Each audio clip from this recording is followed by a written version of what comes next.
Hello दोस्तों, ए to Z videos प्रस्तुत करता है कार्तिक मास महात्म्य का 9वां अध्याय।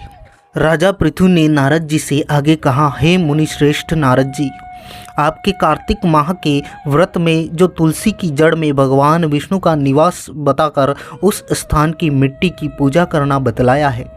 अतः मैं श्री तुलसी जी के महात्म्य को सुनना चाहता हूँ। तुलसी जी कहाँ और किस प्रकार उत्पन्न हुई, यह बताने की कृपा करें। नारद जी आगे बोले, राजन, अब आप तुलसी जी की महत्ता तथा उनकी जन्म का प्राचीन इतिहास ध्यानपूर्वक सुनिए। एक बार देवगुरु बृहस्पति और देवराज इंद्र भगवान शंकर का दर्शन करने कैलाश पर्वत की ओर चले। तब भगवान शंकर ने अपने भक्तों की परीक्षा लेने के लिए जटाधारी दिगंबर का रूप धारण कर उन दोनों के मार्ग में अवरोध उत्पन्न किया। यद्यपि वह तेजस्वी, शांत, लंबी भुजा और चौड़ी छाती वाले गौरवर्ण अपने विशाल नेत्रों से युक्त तथा सिर पर जटा धारण किए वैसे ही बैठे थे, तथापि उन भगवान शंकर को न पहचानकर इंद्र ने उनसे उनका नाम व धाम आदि पूछते हुए कहा कि क्या भगवान शंकर अपने स्थान पर हैं या कहीं गए हुए हैं। इस पर तपस्वी रूप भगवान शिव कुछ नहीं बोले। इंद्र को अपने त्रिलोकीनाथ होने का गर्व था। उसी अहंकार के प्रभाव से वह चुप किस प्रकार रह सकता था। उसने क्रोधित होते हुए उस तपस्वी को धुड़क कर कहा, अरे, मैंने तुझसे कुछ पूछा है और तू उसका उत्तर भी नहीं देता। मैं अभी तुझ पर वज्र का प्रहार करता हूँ, फिर देखता हूँ कि कौन तुझ दुर्मति की रक्षा करता है।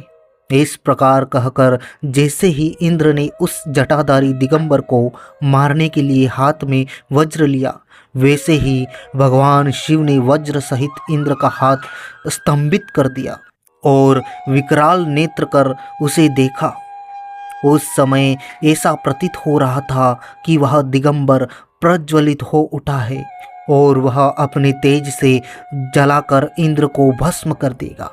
भुजाएं स्तंभित होने के कारण इंद्र दुखित होने के साथ साथ अत्यंत कुपित भी हो गया, परंतु उस जटाधारी दिगंबर को प्रज्वलित देखकर बृहस्पति जी ने उन्हें भगवान शंकर जानकर प्रणाम किया और दंडवत होकर उनकी स्तुति करने लगे।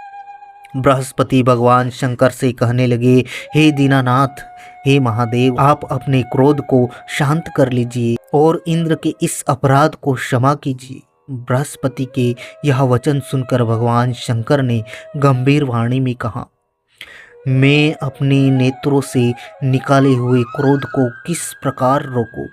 तब बृहस्पति ने कहा, भगवान, आप भक्त वत्सल नाम सार्थक करते हुए अपने भक्तों पर दया कीजिए।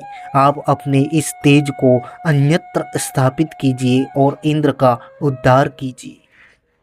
तब भगवान शंकर गुरु बृहस्पति से बोले, मैं तुम्हारी स्तुति से अत्यंत प्रसन्न हूँ। तुमने इंद्र को जीवन दान दिलवाया है। मुझे विश्वास है कि मेरे नेत्रों की अग्नि अब इंद्र को पीड़ित नहीं करेगी। बृहस्पति से इस प्रकार कहकर भगवान शिव ने अपने मस्तक से निकाले हुए अग्निमय तेज को अपने हाथों में ले लिया और फिर उसे क्षीर सागर में डाल दिया। तत्पश्चात भगवान शंकर अंतर्ध्यान हो गए। इस प्रकार जिसको जो जानने की कामना थी, उसे जानकर इंद्र तथा बृहस्पति अपने अपने स्थान को चले गए। तो यह थी कहानी दोस्तों कार्तिक मास के 9वें अध्याय की। आशा करते हैं यह वीडियो आपको पसंद आया हो। अगर वीडियो पसंद आया हो तो वीडियो को लाइक कर लीजिए, शेयर कर दीजिए और चैनल को सब्सक्राइब कर लीजिए, ताकि आगे आने वाले सभी अध्याय और ऐसे ही वीडियो आप तक सबसे पहले पहुंच जाए। थैंक यू, धन्यवाद।